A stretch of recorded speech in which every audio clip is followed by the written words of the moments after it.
आशीषों को, बरकतों को हासिल करेंगे। प्रिय अजीजों, मेरा दिनों आप सबके साथ हो। तो यशवा है मशियाक में मेरा आप सबको शबा शलोम। यहोवा आप सबके साथ हो, आपको बहुत सारी आशीषें और बरकतें दे। आए हम इजराइल के लिए, यरूशलेम के लिए प्रार्थना करें कि मेरा दिनों यहोवा इजराइल को, यरूशलेम को शलोम की आशीषें दे, और इजराइल की जो खोई हुई भेड़ें हैं वो इस दुनिया में जहां जहां भी हैं उन सब का यहोवा उद्धार करे, उन सब को बचाए, और वो सब यशवा मसीह को अपना उद्धार करता स्वीकार करे। और जो लोग इस वक्त पाप के अंदर है, गुनाह के अंदर है, वो सब यीशु मसीह को अपना उद्धार करता स्वीकार करे, क्योंकि वचन के अंदर लिखा है कि अंत के दिनों में जो कोई यहोवा से प्रार्थना करेगा, यशवा मसीह के नाम को पुकारेगा, वो उद्धार पाएगा। और सच में जब कलीसिया एक मन होकर प्रार्थना करती है तो कलीसिया की प्रार्थना को यहोवा सुनता है, और उसकी प्रार्थनाओं का मेरा दिनों यहोवा उत्तर देता है। सच में लोग अपने पापों से तौबा करें और एक बड़ा रिवाइवल, एक बड़ी जागृति और पूरे वर्ल्ड के अंदर आने पाए, और अब्बा का राज्य आ जाए। यशवा मसीह के नाम से मांगते हैं, आमीन। तो प्रिय अजीजों, यशवा मसीह में मेरा आप सबको शबा शलोम। यहोवा आप सबके साथ हो, आपको बहुत सारी आशीषें और बरकतें दे, और यीशु मसीह के बड़े अनुग्रह के द्वारा हम प्रकाशित वाक्य की किताब के ऊपर स्टडी कर रहे, सीख रहे हैं। और सच में ये बहुत ब्लेस्ड किताब है, जिसके अंदर अंत के समय में क्या होने वाला है उन सारी बातों का बयान कलीसिया को देने के लिए यशवा मसीह स्वयं यूहन्ना के ऊपर प्रकट हुए, और यूहन्ना को उन सारी बातों के विषय में बताया कि अंत के दिनों में मसीह कलीसिया के ऊपर, इजराइल के ऊपर क्या कुछ घटेगा, और उन दिनों के दौरान कैसे मसीह कलीसिया उन सदाओं में, उन परिस्थितियों में, उन घड़ियों में खड़ी रह पाएगी। उन बातों के विषय में हम सीख रहे हैं। और पिछले भाग में हमने प्रकाशित वाक्य की किताब के अंदर से ये सीखा था, 1 अध्याय 8 वचन से, कि आलिफ और ताब के रहस्य को, अल्फा और ओमेगा के रहस्य को। और मैं विश्वास करता हूं कि आपने बहुत सारी आशीषों को, बरकतों को हासिल किया है। और आज की जो हमारी स्टडी है वो प्रकाशित वाक्य 1 अध्याय उसके 9 वचन के ऊपर है। और ये इस बात के विषय में मैंने एक जो विषय लिया है आज का, वो है मसीह जीवन की नींव, मसीह जीवन का आधार या बेस हम उसे कह सकते हैं, फाउंडेशन हम उसे कह सकते हैं। ये मसीह जीवन की फाउंडेशन है, ये नींव है। और अगर मैं आज की कलीसियाओं की बात करूं और आज चर्चों की बात करूं, तो कलीसिया को आज अपने फाउंडेशन के बारे में नहीं पता, अपनी नींव के बारे में नहीं पता। और आज जिसको भी आप देखें, हर कोई कहेगा कि हम स्वर्ग जाएंगे, हम स्वर्ग जाएंगे। और मसीह कलीसियाओं में डिनोमिनेशंस में कलीसियाएं बट गई हैं। कोई रोमन कैथोलिक है, कोई पेंटिकॉस्टल है, कोई सीएनआई है, कोई रोमन कैथोलिक है, कोई 7 डे चर्च है, कोई शब्बत वाले हैं, कोई चर्च ऑफ गॉड है, कोई ओनली जीसस वाले हैं, और बहुत तरीके की डिनोमिनेशंस आज मसीह कलीसियाओं में आपको देखने को मिलेगी। और हर किसी की एक शिक्षा और एक ही बात के ऊपर उनका एक बेस है कि जो इस बात को फॉलो करेगा वही स्वर्ग जाएगा। लेकिन बाइबल किसी डिनोमिनेशन के बारे में, या किसी संस्था के बारे में, या किसी ऑर्गेनाइजेशन के बारे में, या किसी ऐसे चर्च के बारे में जो एक विशेष प्रकार की शिक्षा को मानते हैं वो स्वर्ग जाएगी, ऐसा बिल्कुल भी बयान नहीं करती। बाइबल में मसीह लोगों की पहचान, मसीह लोगों की जो नींव है वो क्या है, वो प्रकाशित वाक्य 1 अध्याय 9 वचन से हम समझेंगे प्रिय अजीजों। और कौन से लोग हैं जो स्वर्ग के राज्य में उठा लिए जाएंगे, कौन से लोग हैं जो सच में यहोवा के बेटे और बेटियां हैं, नामधारी नहीं पर कामधारी, कौन से ऐसे लोग हैं। तो आज का हमारा विषय है कि मसीह जीवन की नींव, मसीह जीवन का आधार, उसका फाउंडेशन क्या है प्रिय अजीजों। तो प्रकाशित वाक्य 1 अध्याय 9 वचन को जब आप पढ़ते हैं तो यहां पर लिखा है कि मैं यूहन्ना जो तुम्हारा भाई और यीशु के कलेश और राज्य और धीरज में तुम्हारा सहभागी हूं। यूहन्ना ने अपने बारे में बताया कि मैं तुम्हारा भाई हूं और यीशु मसीह के कलेश और राज्य और धीरज में तुम्हारा सहभागी हूं। अब बड़े ध्यान से सुने अगली बात वो क्या कहता है। परमेश्वर के वचन, यहोवा के वचन और यीशु मसीह की गवाही के कारण, दो बातों को यहां लेना है। यहोवा के वचन और यीशु मसीह की गवाही के कारण मैं पतमुस नामक टापू में था। यूहन्ना के साथ क्या हुआ था, जब उस समय मसीह कलीसिया को सताया जा रहा था तो राजा नीरो ने यूहन्ना को बुलवाया और यूहन्ना के लिए एक बड़ी कढ़ाई का अरेंजमेंट किया गया, उसको तेल डालकर अच्छी तरीके से उबाला गया, खौलाया गया और यूहन्ना को ले जाकर उस गर्म तेल की कढ़ाई में डाल दिया गया। लेकिन जब यूहन्ना उस गर्म तेल की कढ़ाई के अंदर था तो उसका कुछ भी नहीं बिगड़ा, उसके शरीर के ऊपर कोई जख्म नहीं था, कोई भी हानि का चिन्ह नहीं था और राजा डर गया। राजा ने सोचा मैं इसको एक टापू के ऊपर भेज देता हूं जिसका नाम था पतमुस टापू। उस टापू के ऊपर कोई भी पैदावार नहीं थी, उस टापू जो था वो बिल्डरनेस था, बियाबान था और वहां पर कोई मनुष्य नहीं रहता था, कोई पैदावार नहीं थी, कुछ भी नहीं था, बिल्कुल सुनसान अलग था वो। और उसने यूहन्ना को वहां भेज दिया कि यूहन्ना वहां पर जब वो रहेगा तो अकेलेपन में, जब वो उसको कुछ खाने को नहीं मिलेगा, कुछ पीने को नहीं मिलेगा, कोई इंसान वहां नहीं दिखेगा, वो खुद स्वयं मर जाएगा। और क्यों भेजा था, इसका रीजन क्या था? यूहन्ना को गर्म तेल की कढ़ाई में डाला गया, फिर उसको पतमुस टापू पे भेज दिया। इसका रीजन क्या था? इसका दो कारण थे कि यहोवा के वचन के कारण या यहोवा की आज्ञाओं के कारण और यीशु मसीह की गवाही के कारण। देखिए, अगर यूहन्ना सिर्फ परमेश्वर की आज्ञाओं को मानता, यहोवा की आज्ञाओं को मानता, तो उसके ऊपर क्लेश नहीं आता, उसके ऊपर सताव बिल्कुल भी नहीं आता। या यूहन्ना सिर्फ यीशु मसीह की गवाही दे रहा होता तो फिर भी उसके जीवन के ऊपर कभी भी क्लेश नहीं आता। जब ये दोनों बातें उसके जीवन के साथ जुड़ गई तभी उसके जीवन के ऊपर ये क्लेश आया है। ये दोनों बातें जुड़ गई, वो यहोवा की सारी आज्ञाओं का पालन कर रहा है और यीशु मसीह की गवाही दे रहा है। इसी कारण से यूहन्ना के ऊपर ये बड़ा क्लेश, ये बड़ी पीड़ा उसके जीवन के ऊपर आई है। और ये दो कारण ही है प्रिय अजीजों, ये दो बातें ही हैं जो आज हम सीख रहे हैं कि वो मसीह जीवन की नींव है। वो कैसे है आज हम देखेंगे। जब आप प्रकाशित वाक्य 6 अध्याय 9 वचन को पढ़ते हैं तो लिखा है कि जब उसने 5वीं मोहर खोली तो मैंने वेदी के नीचे उनके प्राणों को देखा जो यहोवा के वचन के कारण और उसकी गवाही के कारण जो उन्होंने दी थी वध किए गए हैं। स्वर्ग के राज्य के अंदर एक ऐसी भीड़ को यूहन्ना ने देखा जो यहोवा के वचन के कारण और यीशु मसीह के गवाही के कारण वध किए गए थे। दोनों बातें जिनके जीवन में थी। फिर आप प्रकाशित वाक्य 12 अध्याय 17 वचन को जब आप पढ़ेंगे तो लिखा है तब अजगर स्त्री पर क्रोधित हुआ और उसकी शेष संतान से जो यहोवा की आज्ञाओं को मानते और यीशु की गवाही देने पर स्थिर थे उनसे लड़ने के लिए गया। उनके ऊपर बड़ा क्रोधित था। किनके ऊपर? जो सिर्फ आज्ञाओं को मानते थे या सिर्फ यीशु मसीह की गवाही दे रहे थे? दोनों बातें जो कर रहे थे। आज भी शैतान उन्हीं के पीछे है। जो सिर्फ आज्ञाओं को मानते हैं या सिर्फ गवाही देते हैं उनसे उसको कोई खतरा नहीं है, क्योंकि वो लोग क्या है, वो अधूरे हैं और वो स्वर्ग के राज्य में नहीं जा पाएंगे। हम स्वर्ग के राज्य में उन्हीं लोगों को देखेंगे, ना यहाँ पर पेंतिकॉस्टल लोग हैं, ना रोमन कैथोलिक लोग हैं, ना सीएनआई है, ना शब्बत वाले हैं, ना कोई और यहूदी और कोई और डिनोमिनेशंस है, पर वो लोग हैं जिन्होंने यहोवा की आज्ञाओं का पालन किया और यीशु मसीह की गवाही दी है।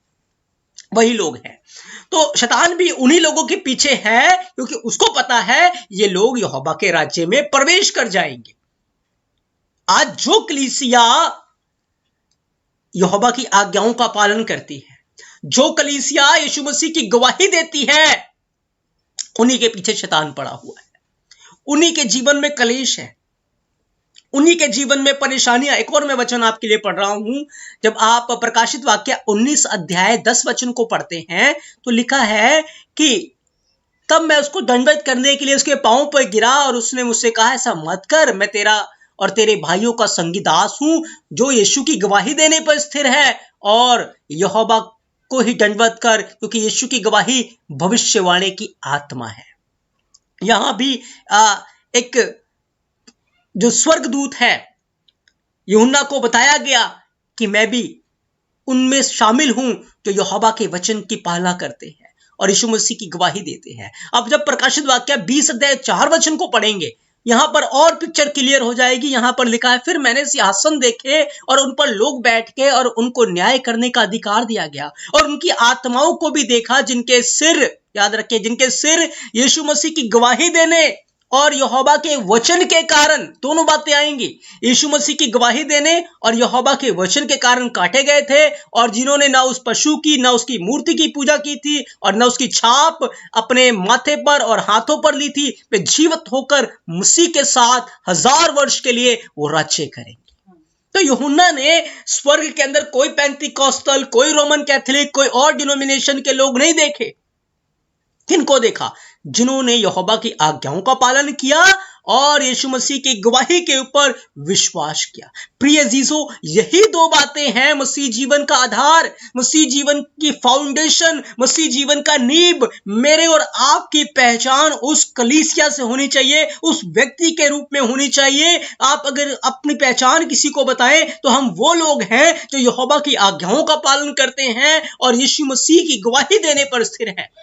आज वो कलीसिया, जिस कलीसिया के अंदर आप देखेंगे कि जो यहोवा की आज्ञाओं को नहीं मानती, सिर्फ यीशु मसीह की गवाही देती है। अब जो सिर्फ यीशु मसीह की गवाही देगी, वो सारे गलत काम कर सकती है। वो चोरी भी कर सकती है, वो झूठ भी बोल सकती है, वो व्यभिचार भी कर सकती है, और वो मूर्तियों पे चढ़ा हुआ भी खा सकते हैं। वो गलत काम कर सकती है क्योंकि सिर्फ गवाही देते हैं, वो अनुग्रह के अधीन है, वो कहते हैं, और हम सारे गलत काम करते हैं और यीशु मसीह हमें माफ कर देगा। और वो बिल्कुल इस प्रकार से है जैसे एक मुर्गी टमाटर के ऊपर अपने पंख फैलाए हुए बैठे कि उस टमाटर के अंदर से चूजा निकल जाएगा। और वो विश्वासी ऐसा विश्वास करते हैं कि जब यीशु मसीह आएंगे वो हमें ले जाएंगे। पर जैसे टमाटर के अंदर से चूजा नहीं निकलेगा, वैसे ही उन विश्वासियों का जो विश्वास है वो टूट जाएगा, यीशु मसीह उनको छोड़ जाएंगे। तो आज बहुत सारे ऐसे लोग हैं जो सिर्फ गवाही देते हैं, हम मसीह हैं, हम चर्च जाते हैं, हम दशमांश देते हैं, पर जीवन यहोवा की आज्ञाओं से दूर है। पाप के अंदर जीवन है, गुनाह के अंदर जीवन है। वो लोग, उन लोगों के पीछे शैतान नहीं, वो शैतान का ही काम कर रहे हैं। उन लोगों के ऊपर कलेश नहीं है। क्यों? क्योंकि वो यीशु मसीह की तरफ नहीं है। प्रिय यीशु, दूसरी तरफ बहुत सारे ऐसे यहूदी हैं जो सिर्फ यहोवा की आज्ञा का पालन करते हैं और यीशु मसीह की गवाही के ऊपर विश्वास नहीं करते। उनके ऊपर भी कोई सताव नहीं है, कोई कलेश नहीं है, और कोई उनके पीछे नहीं लगा हुआ। कलीसिया के अंदर आज आप वही व्यक्ति को देखेंगे सताया जाता है, या वही व्यक्ति आशीषित है या बढ़ेगा, फूलेगा, फलेगा, जो यहोवा की आज्ञाओं का पालन करता है और यीशु मसीह की गवाही देता है, जिसके जीवन में मसीह नजर आता है, जिसकी बातों में, जिसके कामों में, जिसके चरित्र के अंदर मसीह नजर आता है। गवाही देने से नहीं कि मैं बोल बोल कर गवाही दूं, मैं मसीह हूं, मैं मसीह हूं, या मसीह मारा गया, गाड़ा गया, 3 दिनों के बाद जी उठा। नहीं, मसीह की आज्ञाएं, मसीह का जीवन मेरे और आपके जीवन में प्रकट होना चाहिए। हमारी बातों के द्वारा, हमारे कामों के द्वारा, हमारे स्वभाव के द्वारा मसीह प्रकट हो, मसीह नजर आए। ये यीशु मसीह की गवाही है। दूसरी बात, हमें उसकी आज्ञाओं का, जो आज्ञाएं यीशु मसीह ने दी, क्योंकि यीशु मसीह ने यूहन्ना 13 अध्याय 34 वचन के अंदर कहा, यदि तुम मुझसे प्रेम करते हो मेरी आज्ञाओं का पालन करोगे। और मेरी आज्ञा यह है कि तुम एक दूसरे से प्यार करो। और यीशु मसीह ने यूहन्ना 14 अध्याय के अंदर कहा कि यदि तुम मुझसे मोहब्बत करते हो तो मेरी आज्ञाओं का पालन करोगे, मैं और बाप आएंगे और तुम में वास करेंगे। तो प्रिय अजीजों, आज अपने जीवन को चेक करें कि क्या हम यहोवा की आज्ञाओं का पालन करते हैं? क्या सच में हम उसके गवाही दे रहे हैं, उसके गवाह हैं? हमारा जीवन, हमारा चरित्र, हमारी बातें क्या मसीह की गवाही दे रहा है? क्योंकि यही 2 बातें जिनके जीवन में होंगी, वही सच्चा मसीह है, वही असली मसीह है, और वही यहोवा के राज्य में उठा लिया जाएगा। बाकी सारे के सारे छोड़ दिए जाएंगे। प्रिय यीशु, स्वर्ग के राज्य में यही लोग आपको देखने को मिलेंगे जिन्होंने यीशु मसीह की गवाही के ऊपर विश्वास किया, उसकी गवाही दी और यहोवा की आज्ञाओं में बने रहे।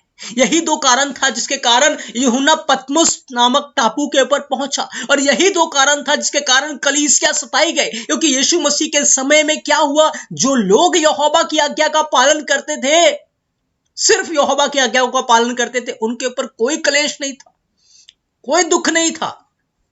लेकिन जैसे ही उन्होंने गवाही को एक्सेप्ट किया, गवाही देने लगे, उनके ऊपर कलेश आ गया।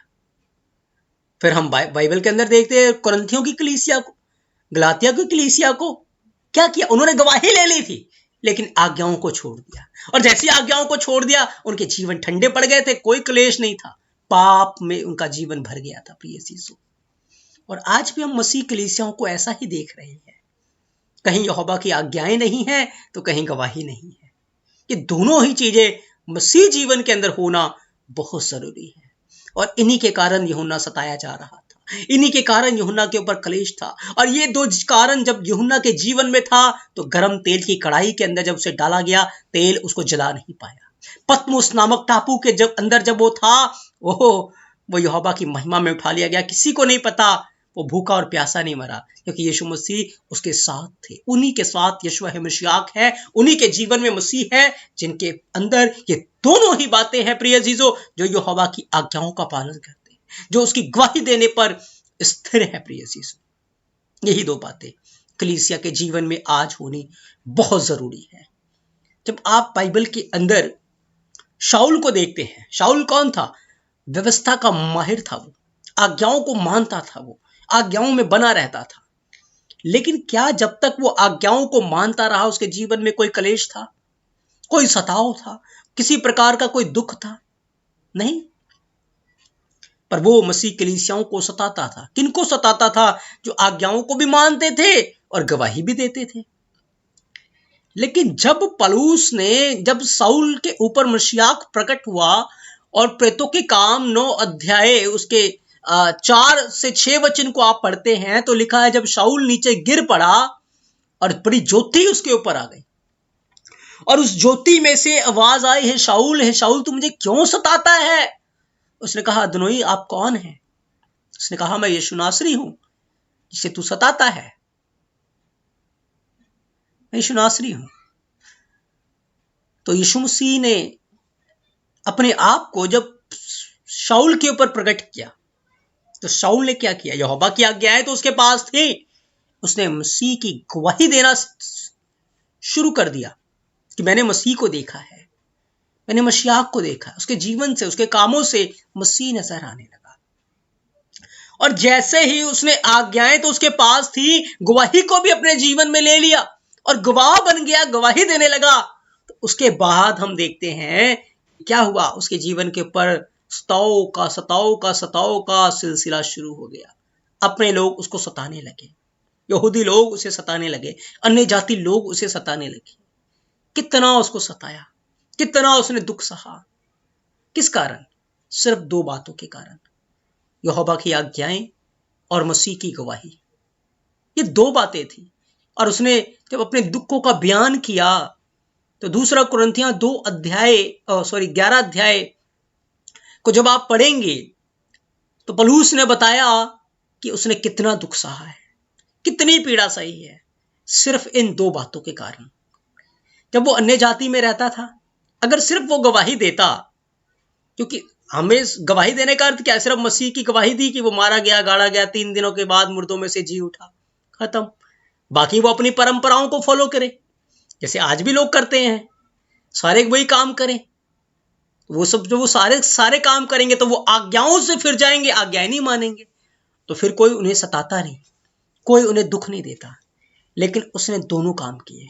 उसने यहोवा की आज्ञा का पालन किया और यीशु मसीह की गवाही दी। और इन 2 बातों के कारण क्या हुआ? उसने कोड़े खाए, उसके ऊपर पथराव किया गया, उसका जहाज टूट पड़ा, रात दिन उसने समुद्र के अंदर काटा। और कितने परिश्रम, कितना पीड़ा उसने सही, कितना दुख उसने सहा। क्यों सहा? सिर्फ इन 2 बातों के कारण।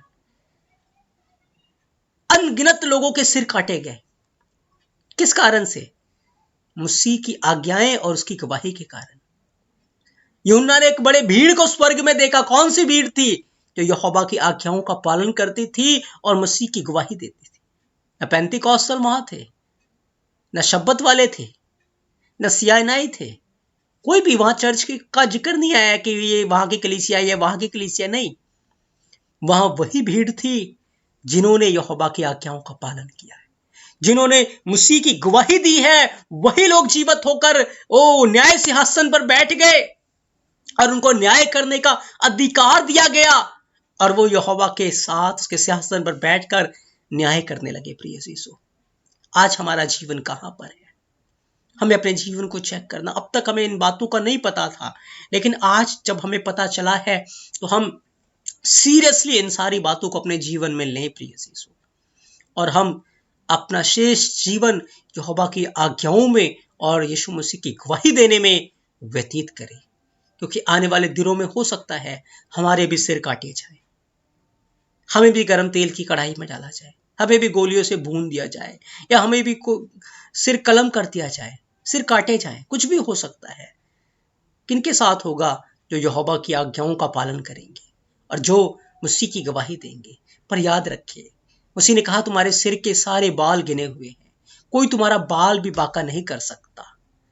याद रखिए, कोई हमारे शरीर को घात करेगा पर हमारी आत्मा को कोई भी घात नहीं कर सकता। याद रखिए, वो एक रास्ता होगा मसीह के पास पहुंचने का। यदि इस समय कोई बंदूक लेकर आ जाए या कोई तलवार लेकर आ जाए और वो मुझे मारने लगे, तो याद रखिए उस समय मौत मेरे आगे नहीं खड़ी होगी, पर उस समय मैं ये सोचूंगा, मैं ये देखूंगा कि बस कुछ ही क्षणों में मैं मसीह की बाहों में हूंगा, कुछ ही क्षणों में मैं मसीह के पास हूंगा, क्योंकि ये मुझे मारने के लिए नहीं आया, ये मुझे खत्म करने के लिए नहीं आया, बस मसीह के साथ मेल मिलाप होने वाला है। मैं रूप बरू उसको देखूंगा। स्टिफनुस के ऊपर जब पथराव हो रहा था, वो अपनी मौत को नहीं देख रहा था, वो नहीं देख रहा था कि इन पत्थर जब मुझे लगेंगे बड़ा पेन होगा, बड़ा दर्द होगा, नहीं, वो मसीह को देख रहा। उस समय अगर आप यहोवा की आज्ञाओं में होंगे और उसके गवाही देने पे स्थिर होंगे, तो याद रखिए आपको उस समय वो बंदूक नहीं दिखेगी, या तलवार नहीं दिखेगी, या मौत नजर नहीं आएगी, या पीड़ा नहीं आएगी, मसीह नजर आएगा। आपको दिखेगा सामने मसीह है आपको बाहों में लेने के लिए। लेकिन यदि जीवन में गुनाह होगा, पाप होगा, यहोवा की आज्ञाओं से दूर होंगे, उसकी गवाही से दूर होंगे, तो मौत का खौफ आएगा और शैतान के दूत दिखेंगे कि वो लेने आए हैं। ध्यान रखें उस समय आपको क्या नजर आएगा।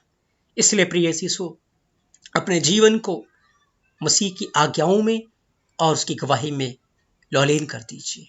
अपने जीवन पे अपने इस नींव में कायम रहे, क्योंकि वचन के अंदर लिखा है जो घर चट्टान के ऊपर बनाया गया है, वही घर चट्टान पे बना है जो मसीह की आज्ञाओं का, यहोवा की आज्ञाओं का पालन करते हैं और यीशु मसीह की गवाही देने पर स्थिर है, वही जीवित होकर लिखा है यहोवा के साथ राज्य करेंगे और युगानुयुग के लिए उसके राज्य में, उसकी महिमा में संभागी हो जाएंगे और वो लोगों का न्याय करेंगे।